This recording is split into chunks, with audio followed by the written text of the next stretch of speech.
ఓం నమో భగవతే వాసుదేవాయ. వసుదేవసుతం దేవం కంసచాణూరమర్దనం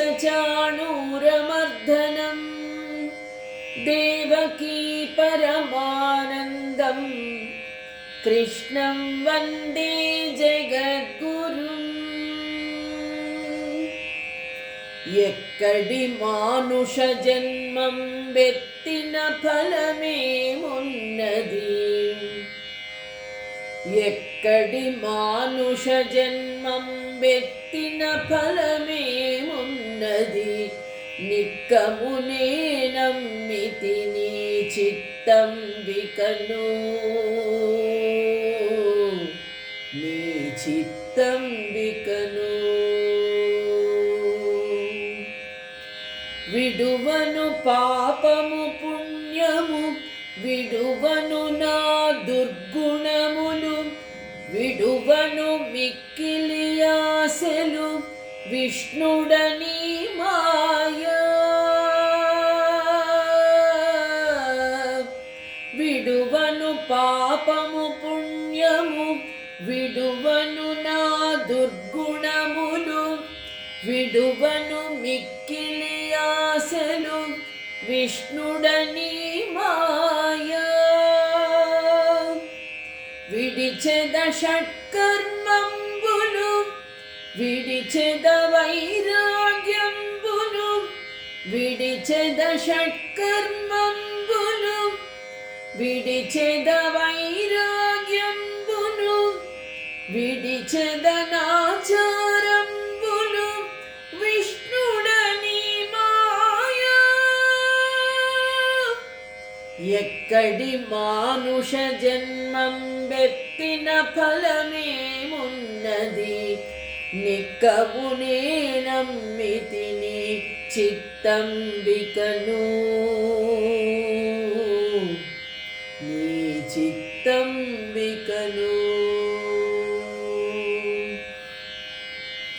ఆత్మబంధువులారా, భగవద్భక్తులారా, అన్నమయ్య రాసినటువంటి ఈ వైరాగ్య కీర్తనలో జీవుడు అన్ని దుష్కర్మలు చేసి అన్ని దుర్గుణములతో తన జీవితాన్ని వ్యర్థం చేసుకుని చివరికి ఆ స్వామి ఎదుట పశ్చాత్తాపంతో బాధపడుతూ ఉన్నటువంటి కీర్తన. అంటే దుర్గుణములతో దుష్కర్మలతో నీ మాయ వలన నేను తెలుసుకోలేక నా జీవితాన్ని వ్యర్థం చేసుకున్నాను స్వామి, ఇక వైరాగ్యాన్ని మర్చిపోయాను, అలాగే షట్కర్మలు చేయవలసినటువంటి మంచి కర్మలు నేను చెయ్యలేదు. ఎక్కడి మానుష జన్మం వెత్తిన ఫలమేమున్నది? ఇక నేను ఎందుకు స్వామి ఈ మానుష జన్మము ఎత్తడము? ఈ జన్మంతా వృధా చేసుకున్నాను కదా అని చక్కటి వైరాగ్య కీర్తనతో మనము దైవాసుర సంపత్ విభాగ యోగంలోకి అడుగు పెడుతూ ఉన్నాము. ఓం శ్రీకృష్ణ పరబ్రహ్మణే నమః. శ్రీమద్భగవద్గీత దైవాసుర సంపద్ విభాగ యోగః. శ్రీ భగవాన్ వాచ కామమాశ్రిత్య దుష్పూరం దంభమానమదాన్వితాః మోహాద్ గృహీత్వా సద్గ్రాహాన్ ప్రవర్తంతే శుచివ్రతాః. ఆసురీ సంపద కలిగినటువంటి వారి లక్షణాలు చెబుతూ ఆ స్వామి ఇంకా ఎలా ఉంటారు వాళ్ళు అని చెప్తూ ఉన్నాడు. కామమాశ్రిత్య దుష్పూరం, అన్నిటికంటే భయంకరమైనటువంటి లక్షణం కామం. ఆ కామము వలన ఎన్నో దుష్కృత్యాలు, ఆ కామము కోసమని కామాన్ని జయించలేక ఎన్నో దుష్కార్యాలను చేస్తూ ఉంటారు, మనం చూస్తూ ఉన్నాం కదా. కామమాశ్రిత్య దుష్పూరం దంభమానమదాన్వితాః. ఈ నిజంగా ఇలాంటి ఆసురీ సంపద ఉన్నటువంటి లక్షణాలు కలిగినటువంటి వారు ఎలా ఉంటారు అంటే కామాన్ని ఆశ్రయించి ఉంటారు. కామం ఆశ్రయించి దుష్పూరం అన్నీ కూడా చెడ్డ పనులే చేస్తూ ఉంటారు. ఆ కామం కోసమని తుచ్చమైనటువంటి కామం, ఆ సుఖము కోసమని ఎంతో మందిని బాధ పెడుతూ ఉంటారు. పెద్ద చిన్న అన్నటువంటి విచక్షణ కూడా లేకుండా ఎన్నో దుష్కృత్యాలు జరుగుతూ ఉన్నాయి, మనం చూస్తూ ఉన్నాం మన సమాజంలో. అంటే ఆ ఒక్క లక్షణం వల్ల విపరీతమైనటువంటి దుష్కృత్యాలు చేస్తూ తమ జీవితాన్ని నాశనం చేసుకుంటూ ఉన్నారు అనేక మంది. ఇవాళ సమాజంలో ఎక్కువగా చూస్తూ ఉన్నాం మనం. ఏ విధంగా అంటే చూడండి, ఆ కామము అనేది ఒక అగ్ని రవ్వ దేని మీదైనా పడినప్పుడు మొత్తం కాల్చేస్తుంది. దానికి జాలి అనేది ఉండదు అగ్నికి కదా, అగ్నికి ఆహుతైపోతుంది.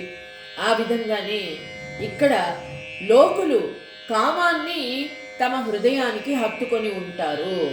అది చేసినప్పుడు దంభమాన మదాన్విత, దంభము ఇక అభిమానము, అంటే వారి శరీరం మీద వారికి దురభిమానము ఉంటుంది.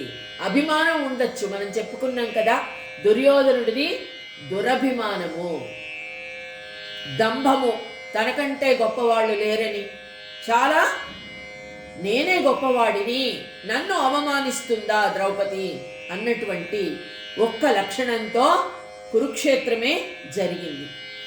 అలాగే స్త్రీ మీద ఎక్కువ పరస్త్రీ వ్యామోహం అనేది మొత్తము వంశాన్ని మొత్తం నాశనం చేస్తుంది అని మనము రావణాసురుణ్ణి చూసే తెలుసుకున్నాం రామాయణంలో. ఆ రామాయణంలో ఆ పరస్త్రీ వ్యామోహము అన్నటువంటి ఒక చిన్న లక్షణము, చెడు లక్షణం చేత పరమశివుని మెప్పించినటువంటి ఆ రావణాసురుడే అత్యంత భక్తి కలిగినటువంటి వాడు, బ్రహ్మ యొక్క మనవడు. ఇన్ని కలిగినటువంటి లక్షణాలు ఉన్నా కూడా ఆ పరస్త్రీ వ్యామోహంతో చివరికి ఆ రాముని చేతిలో మరణించవలసి వచ్చింది. మూర్ఖుడు, అంతేకాకుండా తన మాటే తనది, ఎవరి మాట కూడా వినడు. ఎంత మంచి లక్షణాలున్నా అది ఇక్కడ దుష్పూరం దంభమానమదాన్వితాః, అభిమానం దురభిమానం ఎక్కువ అవుతూ ఉంటుందట అలాంటి వాళ్లకు. తర్వాత దానివల్ల ఏమవుతుంది, మూర్ఖత్వము వచ్చి చేరుతుంది. మూర్ఖత్వంతో ఎవరి మాట కూడా వారు వినరు, వినే స్థితిలో ఉండరు. మోహాద్ గృహీత్వా సద్గ్రాహాన్ ప్రవర్తంతే శుచివ్రతాః. ఎవరైనా ఏదైనా చెప్పారనుకోండి, ఆ మోహం ఏం చేస్తుంది, ఎవ్వరి మాట వినకుండా చేస్తుంది. అలాగే ఎవరు ఏది చెప్పినా వితండవాదం వాదిస్తారు. విభీషణుడు రావణాసురుడికి ఎన్నో సార్లు చెప్పాడు, సీత సాక్షాత్తు మహాలక్ష్మి పతివ్రత, ఆమెను రామునికి అప్పగించు, నీకు కావలసినంత మంది స్త్రీలు ఉన్నారు నీవు అనుభవించడానికి అని.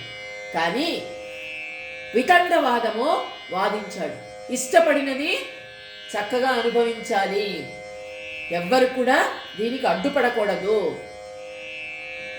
దానిలో తప్పు లేదు అన్నటువంటి వితండవాదాన్ని రావణాసురుడు వాదించాడు. రావణాసురుడి మూర్ఖం అంటారు, అందుకే ఎవరు చెప్పినా వినలేదు, మూర్ఖత్వం వస్తుంది. మోహాన్ గృహీత్వా సద్గ్రాహాన్ ప్రవర్తంతే శుచివ్రతాః, అంటే తను చేసే పనుల వల్ల ఇతరులకు బాధ కలిగించడము. ఏ పనులు చేస్తే బాధ కలుగుతుందో, అదేవిధంగా ఇక ఎవరెవరిని అన్య జీవులకు దుస్థితి సంభవిస్తుందో, ఈ లక్షణాలు తప్పకుండా ఆసురీ సంపదలో ఉంటాయి. వారు ఏది కూడా ఆలోచించరు, మనం మాట్లాడే మాటల వల్ల, మన కార్యక్రమం వల్ల, మనం చేసే పనుల వల్ల ఎదుటి జీవి బాధపడుతున్నాడా, లేదా ఎట్లాంటి దుస్థితి సంభవిస్తోంది?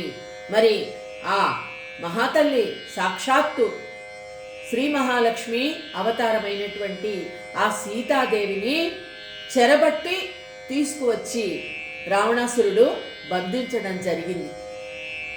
ఆమె అన్నీ ఓర్చుకుంది, కానీ ఎటువంటి పరిస్థితి, నారచీరలు కట్టుకుని జడలు కట్టి అట్లాంటి దుస్థితి ఎవరికి కూడా రాకూడదు. అట్లాంటి సాధ్వీమణిని అంత బాధ పెట్టాడు కదా. అంటే తను చేసే పనుల వల్ల ఎవరు ఏ స్థితికి వెళ్ళినా తనకు అనవసరం, తన మాట వినాలి, తనకు చక్కగా సహకరించాలి అని అనుకున్నాడు రావణాసురుడు. అదేవిధంగా ఆ పనులయందు జనము అత్యధికంగా బాధ పెట్టడం, పట్టుదల అధికంగా అవుతుంది. మోహాద్ గృహీత్వా సద్గ్రాహాన్ ప్రవర్తంతే శుచివ్రత. అంటే ఈ జగత్తంతా కూడా తుచ్చంగా భావిస్తారు తన కామ వాసన ముందు.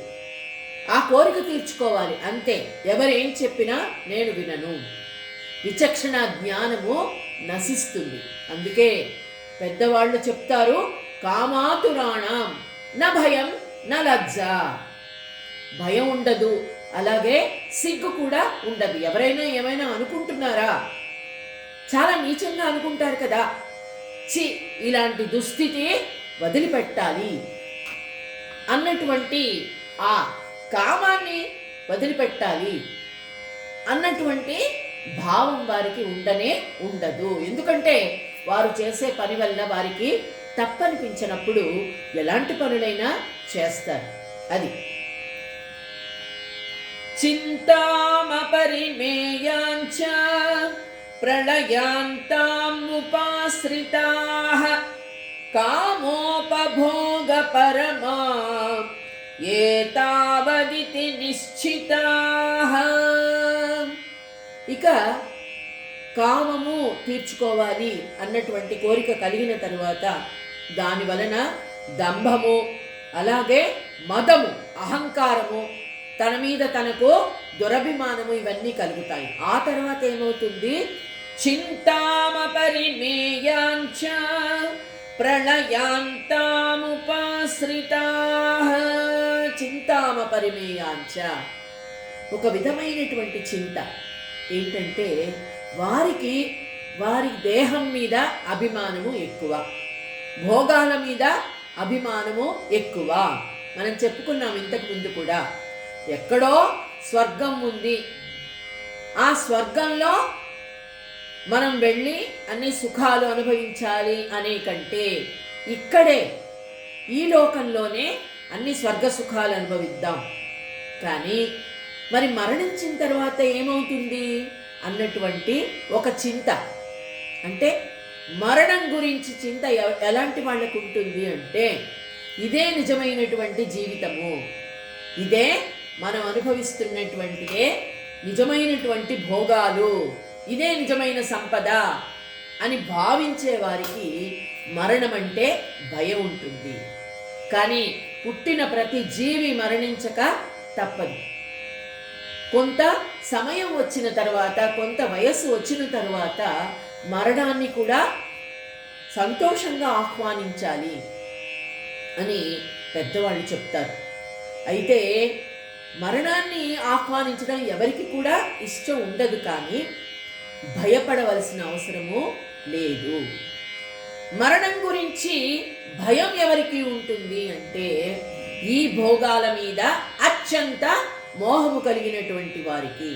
కాబట్టి చింత కలుగుతుంది, అమ్మో నేను ఈ లోకంలో అన్ని అనుభవిస్తున్నాను కదా, మరి మరణానంతరం ఎలా ఉంటాను, ఈ చింత కలుగుతుంది. చింతామపరిమేయాంచ ప్రళయాంతాముపాశ్రితాః కామోపభోగ పరమా ఏతావదితి నిశ్చితా. ఈ చింతను రోజు రోజుకు ఎక్కువ చేసుకుంటూ ఉంటారు. కామోపభోగ పరమ, ఈ కామ భోగాలలో పడి నాకేమవుతుందో అంటే నేను ఇలాగే ఉండాలి, నేను ఎప్పుడూ చాలా సంతోషంగా ఉండాలి, ఎవరు ఏమైపోయినా నాకు అవసరం లేదు, ప్రళయమే రాని ఈ లోకమంతా మునిగిపోయినా నాకు అక్కర్లేదు, నేను బాగుంటే చాలు అన్నటువంటి దురాలోచనలో కలుగుతాయి. ఏతావదితి నిశ్చిత. పుండరీకుణ్ణి ఉదాహరణగా తీసుకున్నట్లయితే మనకు తెలుస్తుంది. ఎన్నో దుష్కృత్యాలు చేస్తాడు పుండరీకుడు. భార్యను బాధ పెడతాడు. పరస్త్రీ వ్యామోహంతో ఒక వేశ్య వలలో పడి అన్ని సంపదలను పోగొట్టుకుంటాడు. అంతేకాదు తల్లి తండ్రులను అవమానిస్తాడు, కాలితో తంతాడు తల్లిదండ్రులను, అందువల్ల కాళ్ళు పోగొట్టుకుంటాడు. ఆ తరువాత పశ్చాత్తాపము చెందుతాడు. అమ్మాని అరచిన ఆదరింపవేమమ్మ, ఆవేదన తీరు రోజు ఈ జన్మకు లేదా. ఎంత చక్కటి పాట. పాండురంగ మహత్యంలో ఆ తల్లి తండ్రి కోసం తప్పించిపోతాడు. తాను చేసిన తప్పులన్నీ బాధపడినప్పుడు తెలిసొస్తాయి, సంతోషంగా ఉన్నప్పుడు తెలియవు. మనం చేసిన తప్పులు, అనుభవిస్తున్న కష్టాలు, బాధలు అప్పుడు అర్థమవుతుంది మనం ఎంత తప్పు చేశాము అన్నది. ఈ కామం వలన ఒక స్త్రీ భార్యను ఎలా చూసుకోవాలి? నాతి చరామి, భార్యను అస్సలు బాధ పెట్టకూడదు. కన్యాదానం చేసి చక్కగా చూసుకోమని తల్లిదండ్రులు అప్పచెప్పినప్పుడు భార్యను, అంతకంటే ముందు తల్లిదండ్రులను మాతృదేవో భవ, పితృదేవో భవ, ఆచార్య దేవో భవ, అతిథి దేవో భవ, ఇవన్నీ కూడా మనసులో పెట్టుకుని ఎవరైతే చక్కగా ఉంటారో వారు భార్యను కూడా చాలా సంతోషంగా చూసుకుంటారు. మరి ఆ భార్య బాధపడితే ఆ శాపం తప్పకుండా తగులుతుంది. కాళ్ళు పోగొట్టుకున్నాడు, అప్పుడు గుర్తొచ్చింది తల్లి తండ్రి మీద ప్రేమ. కాబట్టి ఇక్కడ జీవుడనని తన ప్రియుని మరణకాలము వరకు కూడా విడువవలనను తలపుడు మనస్సులోనికి రానివ్వదు. అంటే నిజమైనటువంటి ఆసురీ సంపద ఈ కామం. ఈ కామం ఎవరికైతే ఉంటుందో అది చివరి వరకు మనిషిని నాశనం చేసే వరకు కూడా వదలదు. ఎప్పుడు వాళ్ళు ఎలా ఉంటారు? స్త్రీల మీద మోహం, స్త్రీల గానాన్ని వినాలి, స్త్రీలు పరస్త్రీలు అని కూడా ఆలోచించకుండా చూస్తూ ఉంటారు. అలా చూస్తూనే ఉంటారు వారి సౌందర్యాన్ని. నిజంగా కళ్ళెత్తి కూడా చూడరు. నిజంగా పరస్త్రీ వ్యామోహము లేని సద్గుణములు, దైవ సంపద కలిగినటువంటి వారు తల ఎత్తి కూడా చూడరు. మనసులో కూడా వారి మీద ఎటువంటి దురభిప్రాయాన్ని కలిగి ఉండరు. అదే నిజమైనటువంటి మంచి గుణం. కానీ ఆసురీ సంపద కలిగినటువంటి వారు ఎప్పుడు కూడా పరస్త్రీలను వేరే దృష్టితో చూస్తూ ఉంటారు. ఆ విధంగా అమృతాన్ని కూడా వారి కొరకై త్యజించాలనుకుంటారు. అంటే ఎంత మంచి వస్తువు ఇచ్చినా నాకు అవసరం లేదు, ఆ పరస్త్రీవే కావాలి. మనం చూస్తూ ఉంటాం, పరస్త్రీల కోసం ఎన్నో యుద్ధాలు జరిగాయి. పరస్త్రీ వ్యామోహం అనేది ఎన్ని యుద్ధాలను తెచ్చిపెట్టింది. అంతేకాదు భర్త భార్య వారి మధ్య ధర్మ అర్థ కామ మోక్షాలు, ఇవన్నీ చతుర్విధ ఫల పురుషార్థాలు ఎలా ఉండాలి అంటే కామము అనేది ధర్మంగా ఉండడానికి భార్యాభర్తల మధ్య నిజమైన అనురాగం. అదేవిధంగా చూడండి, ఆ స్త్రీ కోసము వేరే పరస్త్రీని భోగించడం కోసము అవసరమైతే హత్యలు కూడా చేస్తారు. ధనాన్ని సంపాదించడానికి ఎంత పనైనా చేస్తారు. అంటే ఒక గుణం నుండి ఇంకొక గుణం వస్తుంది. కామ క్రోధ లోభ మోహ మదమాత్సర్యాలన్నీ కూడా వస్తాయి. ఆ కామము తీరనప్పుడు ఏమవుతుంది? క్రోధం వస్తుంది, ఎదుటి మనిషి మీద క్రోధం.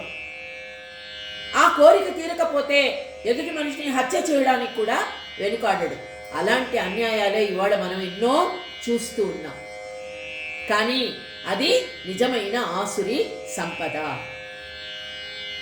నిజమైనటువంటి దైవీ సంపద ఏమిటి అంటే తన తల్లిదండ్రులను చక్కగా గౌరవిస్తూ ధర్మంగా పెళ్లి చేసుకొని భార్యతో సుఖాలను అనుభవిస్తూ అదేవిధంగా అర్థాన్ని కూడా ధనాన్ని కూడా ధర్మంగా సంపాదించడం. అధర్మానికి అంటే ఎదుటి మనిషిని బాధ పెట్టి సంపాదించవలసిన అవసరం లేదు.